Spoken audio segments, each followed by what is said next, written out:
Welcome to the Boat Galley Podcast. I'm Carolyn Shearlock, here with tips, reviews, and how-tos for your cruising adventure.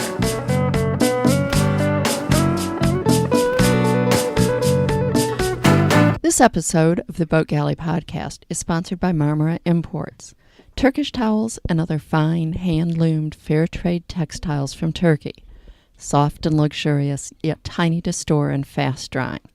View their selection at marmaraimports.com and use the code TAKE10, that's T-A-K-E, and then the number 10, at checkout through June 30th for a $10 discount on any bath-size product. That's 39 inches by 70 inches. Slow down, slow down. Thinking of taking your dog on your boat? Or considering getting one and wondering about the realities? I'll start with the fact that adopting our dog Paz was one of the best decisions we made while cruising, and we did lots of great things. But it was a decision, not an impulse. We thought long and hard about our cruising plans and how a dog would fit into those and how a dog would alter them. If you already have a dog, you may be wondering if it's possible to cruise with him. And you know your dog better than anyone else, so I can't really say. But most dogs love the lifestyle, with lots of new people, places, and smells to explore. Puppies are usually very adaptable and readily take to boat life or a combination of boat and land life. An agile, sure-footed dog usually takes to the boat more easily than one that isn't. They don't have to be super athlete, and a lot of this depends on boat design and how much they have to clamber over on deck and so forth. One of the first questions is a large or a small dog. Small dogs are easier than large dogs, no two ways about it.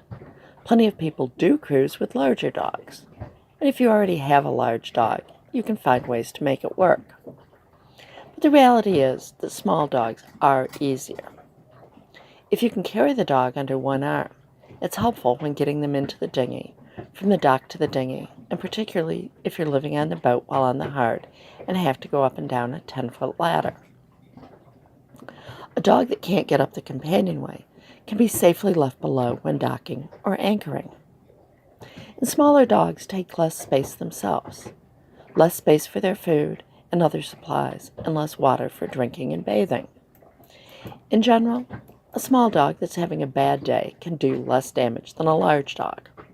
The trick, of course, is to ensure there are no bad days.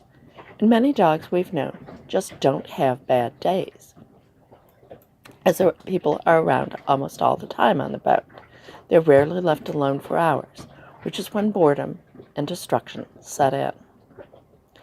If you're actively cruising, land travel is much easier with a small dog. Depending on the country you're in, you may be able to take a small dog on buses and trains, sometimes in an airline carrier, sometimes just holding him. Motels are much more likely to allow small dogs. And if you need to find someone to watch the dog, it's generally easier to find someone willing to take in a small dog.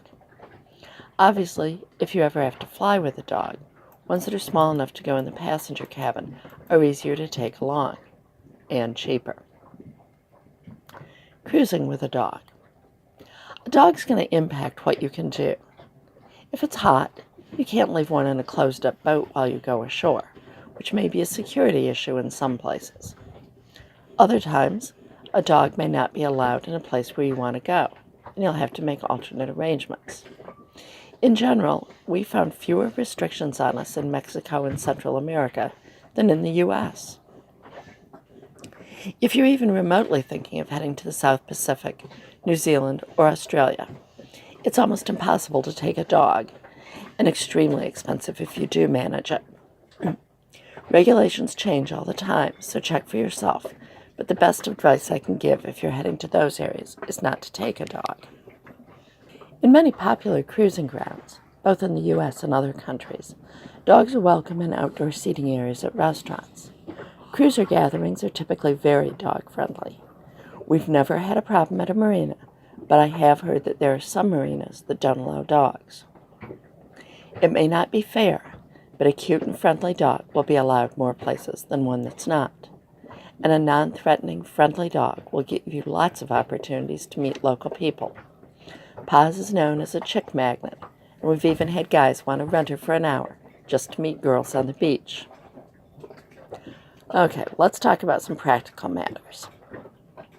We had no problems finding vets in our travels, but sometimes we did have to make detours or take a taxi for an hour or more.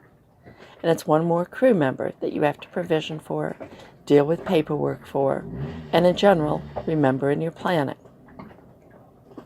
Training your dog to go on the boat is well worth the time and effort. Being able to make longer passages and not having to make middle-of-the-night trips to shore are priceless benefits. And in many places, it's a good idea to hoist and lock your dinghy at night, which makes trips to the beach just that much harder. I have an in-depth article on teaching a dog to use a piece of AstroTurf on the Boat Galley blog. Simply go to theboatgalley.com and use the search bar with the phrase boat dog and you'll find it. Another tip is that instead of a collar, get a harness for your dog. That way, if they should fall or slide around the boat while hooked up, and they should always be hooked up while on deck underway, the dog won't break its neck.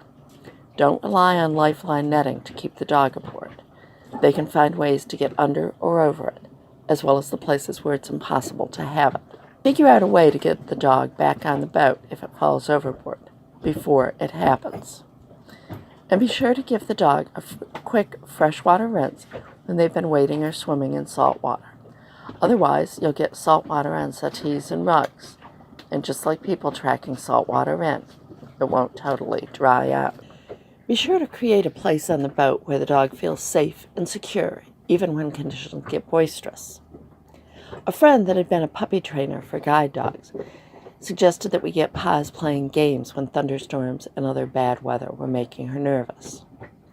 I'm not any type of a dog training expert, but this has worked wonderfully, and Paz has no fear of thunder, fireworks, or the diesel. She may not really like them all, but she's not a basket case. Remember to keep some sort of non-slip mat under their food dish. If you're heading to an area where you may have to fly home or anywhere else with the dog, take an airline-approved carrier with you. It can be very hard to find them in some cruising areas. We spent days finding one in El Salvador. Finally, a dog can be a wonderful companion on a boat. Paz has added so much to our cruising. But she also complicated it, and the decision to take a dog on a boat shouldn't be an impulse decision. But neither should it be automatically out of the question. The number of boats with dogs aboard is rising every year. And until next time, then. Thanks for listening. If you like the show, please be sure to subscribe in your podcast app. Just search for the Boat Galley Podcast. And reviews are always appreciated. Until next time, then. Slow down, slow down.